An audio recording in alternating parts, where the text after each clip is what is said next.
আলহাজ নাসিম ওসমান এর 12তম ওফাত দিবসে দোয়া চেয়েছেন নারায়ণগঞ্জের কৃতি সন্তান অনারেবল দৌলত খানজির ছেলে, নারায়ণগঞ্জের ঘর থেকে উঠে আসা জাকির খান।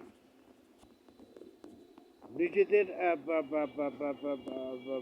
ঘরের মধ্যে নিজেদের সন্তান জাকির খান দোয়া চেয়েছেন বাংলাদেশের দুঃসময়ের জাতির জনক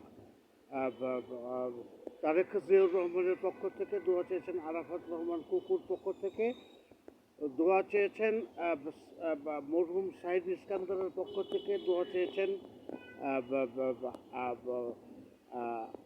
বিএনপির প্রয়াত মান্নান ভূঁইয়া, হান্নান শাহ, দেলওয়ার হোসেন সহ প্রয়াত মুরব্বীর পক্ষ থেকে, দোয়া চেয়েছেন বাংলাদেশের অগ্নিকন্যা জাইমা রহমানের পক্ষ থেকে।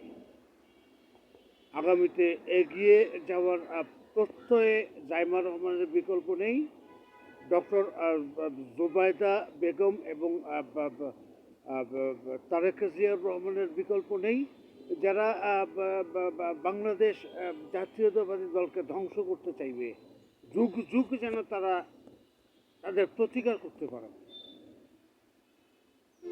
সেই লক্ষ্যে নারায়ণগঞ্জের 1, 2, 3, 4, 5 আসনের সবাই সহ নারায়ণগঞ্জের মান্যবর ডিসি মহোদয় এবং মান্যবর এসপি মহোদয়ের কাছে দোয়া চেয়েছেন।